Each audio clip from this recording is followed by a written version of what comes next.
नमस्कार, बहुत स्वागत है आप सभी का हमारे इस खास बुलेटिन में। मैं हूं आपके साथ ज्योति यादव। चलिए बुलेटिन की शुरुआत करते हैं। महाराष्ट्र में अचानक हुए एसटी बस किराए में वृद्धि कर दी गई है, जो कि आम लोगों के जीवन का अभिन्न अंग है। इसको लेकर एसटी किराए वृद्धि के खिलाफ शिवसेना उद्धव बालासाहेब ठाकरे पार्टी ने संभाजीनगर केंद्रीय बस स्टेशन गेट के सामने धरना दिया है। राज्य सरकार का गरीब लोगों पर थोपी गई आर्थिक कठिनाई का कड़ा विरोध किया है।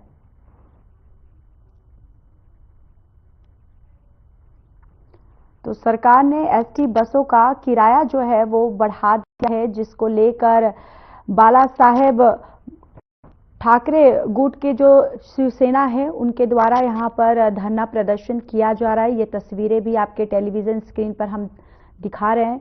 और यहां पर देखिए बैनर के तले यहां पर प्रदर्शन जो है वो किया जा रहा है। चक्का जाम कर दिया किया गया है और ये आरोप है कि जो ट्रक चालक है उन पर ये जो वृद्धि हुई है किराए में ये थोपा गया है। और इसको लेकर अब देखिए जो ट्रक चालक है, जो बस चालक है, उन्होंने भी इस धरना प्रदर्शन में भाग लिया है और यहां पर चक्का जाम किया है और साथ ही साथ नारेबाजी के साथ ये प्रदर्शन जो है वो एकदम उग्र ही यहां पर दिखाई दे रहा है।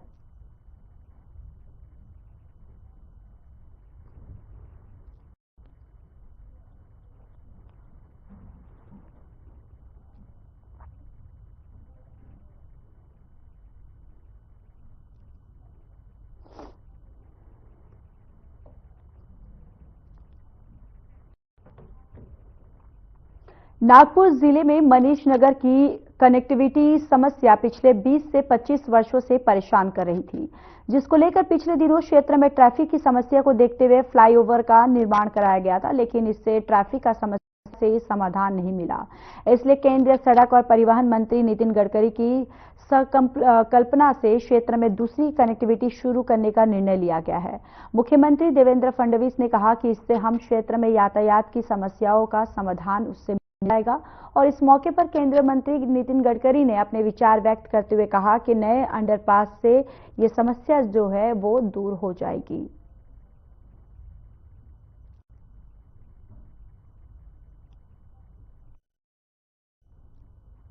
तो यातायात को लेकर यहां पर जो कनेक्टिविटी व्यवस्था है उसको लेकर यहां पर प्लानिंग की गई है। अंडरपास बनने की जो मंजूरी है वो दे दी गई है। और इस दौरान देखिए जो सड़क मार्ग मंत्री हैं नितिन गडकरी और मुख्यमंत्री देवेंद्र फडणवीस जो है उन्होंने मुलाकात की और इस अंडरपास जो बनने के लिए ये बिल जो पास हुआ है इसको लेकर खुशी जो है वो जाहिर की है। और साथ ही साथ नितिन गडकरी जो है उनका कहना है कि इससे जो ट्रैफिक की समस्या थी उसका समाधान जो है वो हो जाएगा और जो परेशानी है वो भी अब खत्म हो जाएगी।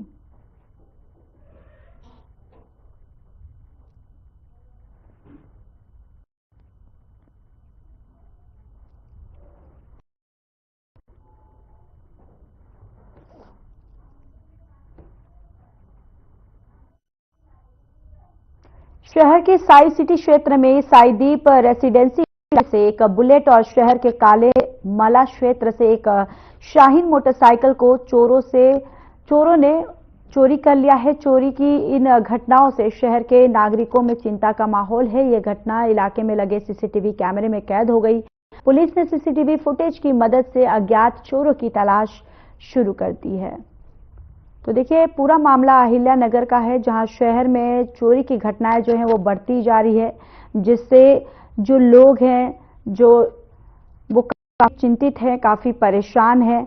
और चोरों ने यहां पर एक चोरी की वारदात को अंजाम दिया है, जिसके बाद पुलिस जो है वो घटना पूरी जो सीसीटीवी में कैद हुई उसके माध्यम से लगातार इस पूरे मामले पर पुलिस जो है वो जांच कर रही है।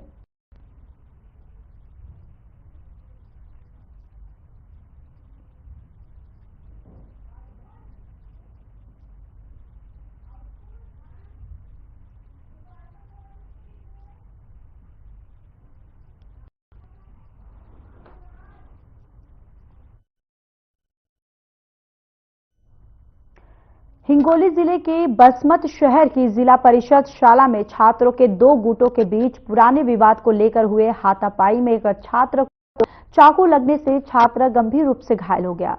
बताते चले कि पुराने विवाद को लेकर बहस में नाबालिग छात्रों ने योगेश नादेर पर चाकू से हमला कर दिया और जिससे योगेश नादरे गंभीर रूप से जख्मी हो गया और जानकारी मिलते ही मौके से घटना पर पुलिस जो है वो पहुंची और छात्र को सरकारी अस्पताल में भर्ती करवाया गया, लेकिन हालत गंभीर देख उसे नांदेड़ अस्पताल से ले जाया गया। तो ये पूरा मामला दो गुटों का है, जहां दो गुटों में विवाद हुआ, जिसके बाद चाकू लगने से जो छात्र है वो जख्मी हो गया। नांदेड़ उसको रेफर किया गया और आपको बताते चले कि वहां पर उसका इलाज जो है वो जारी है। दो गुटों में दरअसल बहस हुई, जिसके बाद ये पूरी वारदात जो है दो गुटों को लेकर है और आपको बताते चले कि विवाद इतना बढ़ गया कि चाकू से हमला कर दिया गया, जिसके बाद छात्र जो है वो घायल हो गया और उसे नांदेड़ रेफर कर दिया गया इलाज के लिए।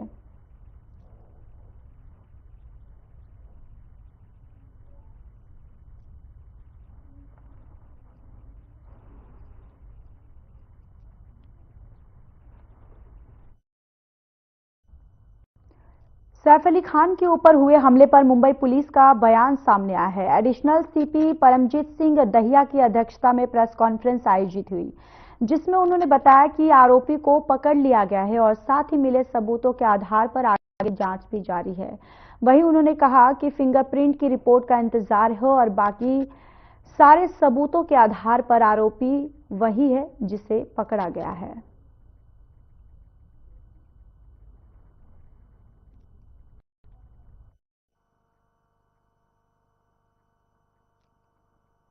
मुंबई गुन्हा रजिस्टर ऑब्लिक 2025 याची अतिशय चांगली clue based detection DCP zone 9 त्याची टीम ने गुन्हे शाखे मुंबई यांच्या सहयोगाने केलेली आहे।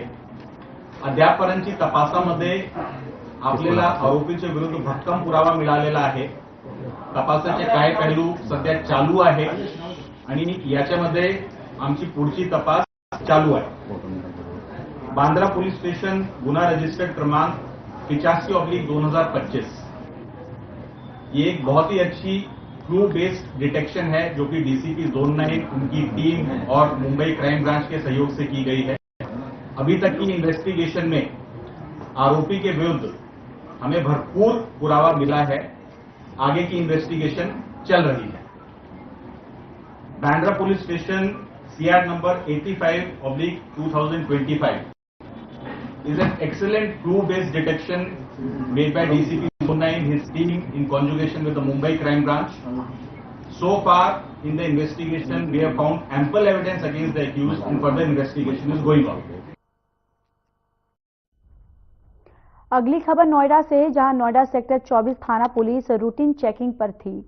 इसी दौरान घरों में रेकी करके चोरी करने वाले दो बदमाशों से पुलिस की मुठभेड़ हो गई। मुठभेड़ में एक बदमाश के पैर में गोली लग गई तो वही एक बदमाश को कॉम्बिंग के बाद गिरफ्तार कर लिया गया। बताते चले कि मुठभेड़ में घायल बदमाश के ऊपर लूट और चोरी के करीब 1 दर्जन मामले दर्ज हैं। इसी के साथ पुलिस ने घायल बदमाश से चोरी किए गए सोने चांदी के आभूषण और 315 बोर तमंचा कारतूस बरामद किए हैं।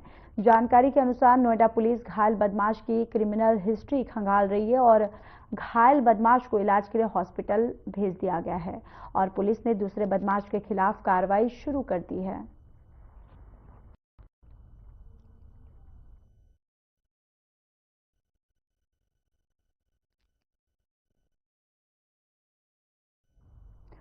खबर आगरा से है, जहां ताजमहल में चल रहे 370वें उर्स की चादरपोशी के दौरान हिंदू महासभा महिला मोर्चा ने ताजमहल के पश्चिमी गेट पर प्रदर्शन किया। वही हिंदू महासभा की महिला मोर्चा का कहना है कि ये ताजमहल नहीं है बल्कि हमारा तेजो महल है और जब इनका उर्स हो सकता है तो भोले बाबा का झंडा क्यों नहीं यहां पर लहराया जा सकता है। और अब जिसे लेकर ताजमहल के पश्चिमी गेट के बाहर हिंदू महासभा की अध्यक्ष मीरा राठौर को पुलिस ने गिरफ्तार किया।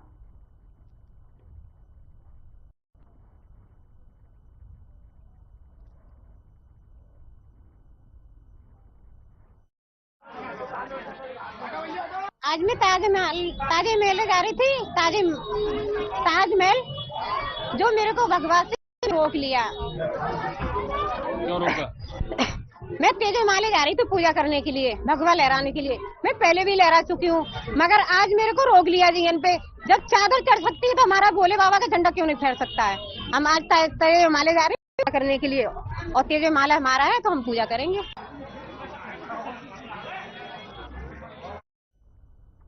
उत्तर प्रदेश के बागपत जिले में बड़ा हादसा हुआ। बागपत में भगवान आदिनाथ के निवारण लड्डू पर्व कार्यक्रम के लिए लकड़ी से बना मंच ढह गया। नीचे दबने से 7 श्रद्धालुओं की मौत हो गई, जबकि 75 से गंभीर रूप से घायल हो गए। बताया गया कि तुरंत एम्बुलेंस नहीं मिलने पर घायलों को ई रिक्शा में बैठाकर अस्पताल पहुंचाया गया। सूचना पर बड़ौत कोतवाली इंस्पेक्टर भी पुलिस बल के साथ मौके पर पहुंचे। एसपी और एडिशनल एसपी भी मौके पर पहुंचे। प्रदेश के मुख्यमंत्री योगी आदित्यनाथ ने ट्वीट कर तत्काल अस्पताल पहुंचाकर जिला प्रशासन के अधिकारियों को समुचित उपचार के निर्देश दिए। इसके साथ ही घायलों के शीघ्र यानी तुरंत स्वस्थ होने की उन्होंने कामना भी की है।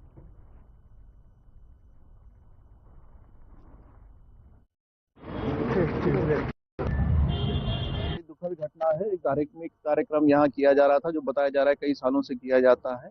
इसमें मौके पर जो ये एक स्ट्रक्चर बना है, इसमें स्तंभ पे ऊपर जाने के लिए, इसका फेलियर यहाँ पे बताया गया प्रथम दृष्टया। इसके फेलियर के कारण जो है यहाँ पर उनकी मृत्यु हुई है। जो कई लोग हैं इसमें रेस्क्यू भी किए गए हैं, उनका इलाज विभिन्न अस्पतालों में चल रहा है। तत्काल उनको प्राथमिक उपचार के लिए ले जाया गया है। बहुत बड़ी दुर्घटना है और ये ऊपर वाले की मर्जी से होता है। उसे हमारे कोई अपने सांसद जी, चेयरमैन साहब या कोई इसे रोक नहीं पाता। देखो, इतने लंबे अरसे से, इतने सालों से हर वर्ष यही प्रोग्राम होता था, पर घटना अब की बार दुर्घटना हुई है, ये हमारा आप कल्पना भी नहीं कर सकते थे। इसमें मैं तो यही कहूँगा कि मृतकों के परिवार को हम सब मिलकर सहयोग करें। और उसमें भीषण हादसा इस बार सामने आया। बहुत दुखद वारदात है, और जैसे जानकारी मिली, मेरी इच्छा थी मैं आके मिलूं। प्रभावित परिवारों को के प्रति हम सबकी संवेदना है, हम सबकी प्रार्थना है कि स्वास्थ्य लाभ उनको पहुंचे। अस्पताल में जिनसे मैं मिला हूं, मुझे उम्मीद है जल्दी, क्योंकि उनको उपचार हो रहा है, सब होंगे। और दुखद बात यह है कि इस वारदात में, इस घटना में लोग जो है मरे भी हैं, तो उनके परिवारों के प्रति संवेदना व्यक्त करता हूँ। ये जांच का विषय है कि जो मानक हैं वो पूरे क्यों नहीं हुए, क्या कारण थे, जांच के बाद कार्रवाई। गाजियाबाद के मोदी नगर एसडीएम कार्यालय पर वकीलों ने जमकर प्रदर्शन किया। एसडीएम की कार्यशैली से नाराज वकीलों ने धरना देकर अपनी आवाज बुलंद की। उनका आरोप है कि एसडीएम लगातार उनकी बातों को अनसुना कर रही है। मोदी नगर तहसील में वकीलों ने एसडीएम के खिलाफ नारेबाजी करते हुए धरना दिया। उनका कहना है कि एसडीएम उनकी समस्याओं को सुनने के लिए तैयार नहीं है। वकीलों का आरोप है कि कई मामलों में उनकी बात को नजरअंदाज किया जा रहा है, जिससे उनका काम प्रभावित हो रहा है।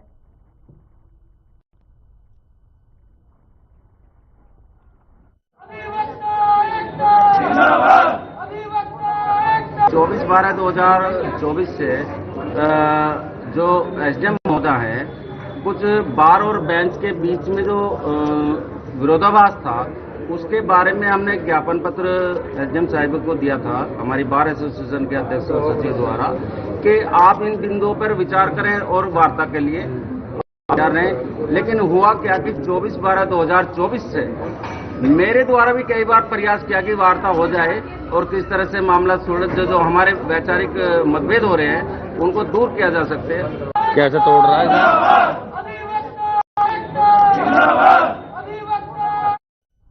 चलिए अब खबरों में बात कर लेते हैं गाजियाबाद की। गाजियाबाद क्राइम पुलिस को बड़ी सफलता हाथ लगी है, जहां अलग अलग राज्यों में शराब तस्करी करने वाले तस्कर को गिरफ्तार किया गया। आरोपी को शराब तस्करी के मामले में से गिरफ्तार किया गया है। पुलिस ने आरोपी के ट्रक से शराब की 40 पेटियां बरामद की। आरोपी के गिरोह के अन्य सदस्यों की गिरफ्तारी का प्रयास जारी है।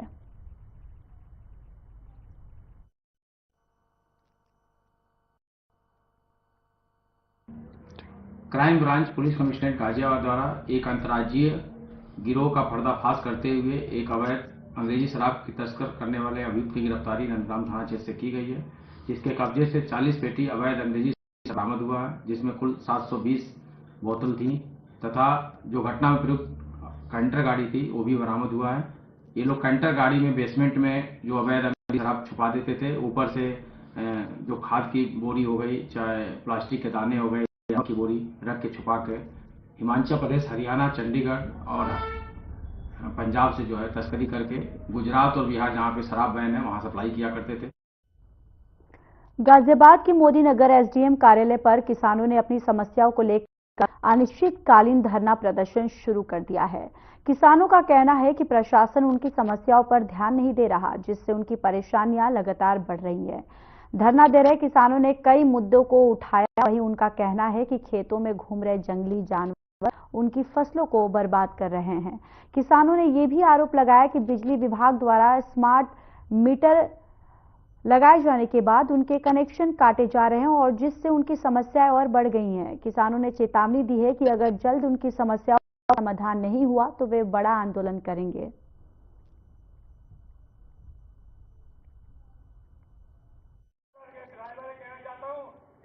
धरना यह है कि हमने ज्ञापन दिया था तहसील प्रशासन को अपनी समस्याओं को लेकर, लेकिन उन पर इन्होंने आज तक सुनवाई नहीं करी, जिसके लिए हमें यहाँ 28 तारीख का अल्टीमेटम दिया कि 28 हम धरना करेंगे। हम धरना करते हैं, उसमें हमारे अहम मुद्दे हैं ये जो योगी मोदी जो घूम रहे हैं खेतों में, इन पर हम कितने दिन से एसडीएम प्रशासन को जो है डीएम प्रशासन को जो है बता रहे हैं, ज्ञापन दे रहे हैं, लेकिन कुछ सुनवाई नहीं हो रही। मुझे तो ऐसा लगता है कि ये जो गाय बिजार हैं जिन्हें मैं योगी मोदी कह रहा हूँ, ये भी गुजरात से ही आए हैं, वहीं से लेकर आए उन्हें, इन पर कोई कार्रवाई नहीं हो रही और किसान खेतों खा रहे हैं। दूसरा है स्मार्ट मीटर का, जब गाँव में किसानों को बिल नहीं दी, उनके गन्ने का पेमेंट नहीं होता, वहाँ स्मार्ट मीटर लगा भी रहे हैं और जो स्मार्ट मीटर लगा भी रहे हैं तो वहाँ पैसे भी मांग रहे हैं। आज तहसील मोदीनगर में जो हमारा धरना है किसान सभा का, गन्ना पेमेंट, जो भी किसान क्षेत्र के हैं तहसील क्षेत्र के, वो बहुत परेशान है। क्षुब्ध होकर आज जो है सब में पूरे तहसील में रोष था, सब गांवों में रोष है कि इस तहसील प्रांगण में, इस तहसील के अधिकारियों में कोई भी काम जो है यहाँ बिल्कुल नहीं हो रहा है। सभी किसान बहुत परेशान है। जो खसरा खतौनी है,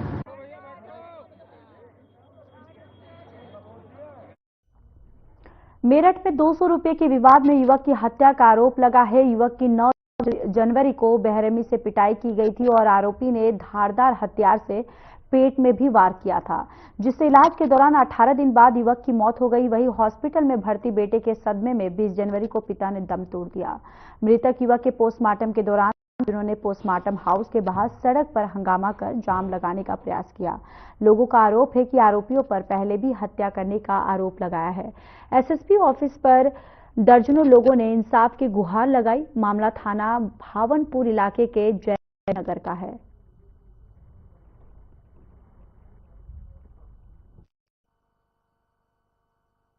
भावनपुर थाना से अंतर्गत जय भीम नगर, जिसे मुर्गी फार्म भी कहते हैं, वहाँ अनेकों बार बाकी समाज के युवाओं को साथ में कई बार घटनाएं घटी हैं और घटनाओं के बाद उनकी हत्याएं हुई हैं। लगातार 4 घटनाएं ऐसी हुई हैं। पुलिस नींद कुंभकर्ण की सो रही है। हम इनकी आज नींद खोलने के लिए कप्तान साहब से नहीं मिले, बल्कि एसएसपी देहात से मिले और उन्होंने हमें आश्वासन दिया है। लेकिन उससे पहले हमारा दर्द यह है कि जो वहाँ चौकी इंचार्ज रंजीत सिंह है, वो वहाँ वर्दी के रूप में तो है, लेकिन वो वर्दी वाला गुंडा करके वहाँ इस बात को बढ़ावा दे रहा है। गाजियाबाद के इंदिरापुरम थाना क्षेत्र के अंदर आज सुबह दूध का डिस्ट्रीब्यूशन करने वाले अध्यक्ष कुमार ने डायल 112 पर सूचना दी कि उसके साथ 2,75,000 की लूट की घटना को बाइक सवार बदमाशों द्वारा अंजाम दिया गया, जिसके बाद पुलिस मौके पर पहुंची और जांच पड़ताल शुरू कर दी। इस पूरे मामले में पुलिस ने एफआईआर लिखी है, लेकिन जब इस घटना का खुलासा हुआ तो खुलासा बेहद चौंकाने वाला हुआ। दरअसल पीड़ित इस बात को कह रहा था कि उसके साथ लूट की घटना हुई है। इसी ने खुद पर लूट फर्जी कहानी को रचा था। पुलिस जांच में ये निकाल कर सामने आया है कि ऑनलाइन गेमिंग ऐप से पैसा हारने के बाद और लोगों का पैसा चुकाने के लिए अक्षय कुमार ने ये फर्जी कहानी रची थी ताकि वो कर्ज के लिए जो पैसे हैं वो उसे ना चुकाना पड़े। और जिसके बाद आपको बताते चले कि अब इस पूरे मामले का पुलिस जो है वो संज्ञान में लेते हुए जांच पड़ताल कर रही है। 112 के जरिए एक व्यक्ति द्वारा ये सूचना दी गई कि उनके साथ 3 अज्ञात बाइक सवार बदमाशों के द्वारा मारपीट की गई है तथा उनके पास से उनके पैसे छीन लिए गए हैं, जिसकी राशि लगभग इनके द्वारा 2,75,000 रुपये बताई गई। इसमें वादी को तत्काल ही वहां मौके पर की गई। तहरीर के आधार पर सुगंधित धाराओं में अभियोग पंजीकृत किया गया तथा घटना के अनावरण हेतु टीमों का गठन किया गया। वादी से पूछताछ के क्रम में ये ज्ञात हुआ कि इनका नाम अक्षय कुमार है तथा ये यही वसुंधरा में रहते हैं। ये दूध की सप्लाई कर पैसे लेकर के कलेक्शन करने का काम करते हैं।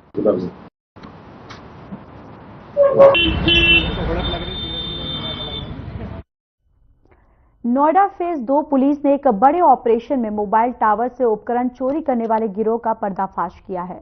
पुलिस ने चेकिंग के दौरान 6 अभियुक्तों को गिरफ्तार किया। इनके पास से चोरी के 2 RRU चोरी करने में इस्तेमाल किए जाने वाले उपकरण, 2 कार और 3 अवैध चाकू बरामद किए गए। पुलिस की जांच में खुलासा हुआ है कि ये शातिर चोर NCR क्षेत्र में मोबाइल टावरों को निशाना बनाते जहां सुरक्षा नहीं होती थी और रात के अंधेरे में उपकरण चोरी कर अपने संपर्कों को बेच दिया करते थे। गिरोह चोरी के लिए किराए की टैक्सी का इस्तेमाल करता था ताकि शक से बचा जा सके और गिरफ्तार अभियुक्त अलग अलग राज्यों से आकर नोएडा और आसपास क्षेत्रों में वारदातों को अंजाम देते थे। पकड़ से बचने के लिए ये लोग लगातार अपने ठिकाने बदलते रहते थे और केवल व्हाट्सएप कॉल का इस्तेमाल करते थे। पुलिस ने इनके कब्जे से चोरी के उपकरण, 2 कारें और अवैध चाकू बरामद किए हैं। इस सफलता के बाद पुलिस ने मामले में FIR दर्ज कर आगे की कार्रवाई शुरू कर दी है।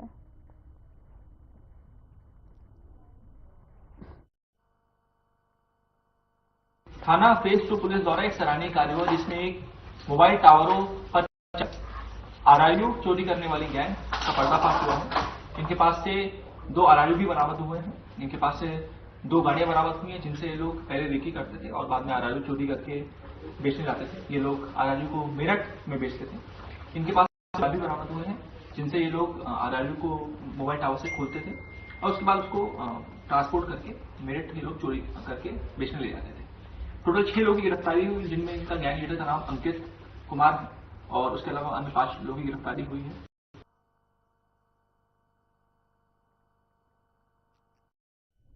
खबर मेरठ से, जहां एक दोस्त को अपने ही दोस्त की बीवी से प्यार हो गया। महिला ने पति के दोस्त पर आरोप लगाते हुए कहा कि पति के दोस्त ने नशीला पदार्थ खिलाकर दुष्कर्म किया और दुष्कर्म के बाद पति को आपत्तिजनक फोटो वीडियो दिखाई, जिसको देखने के बाद पति ने अपनी पत्नी को तलाक दे दिया। इसके बाद भी सिरफरा आशिक वीडियो वायरल करने की धमकी देकर पत्नी के साथ शारीरिक संबंध बनाने का दबाव है। वहीं पीड़िता ने SSP ऑफिस पहुंचकर इंसाफ की गुहार लगाई। पूरा मामला मेरठ के थाना लिसाड़ी गेट क्षेत्र का है।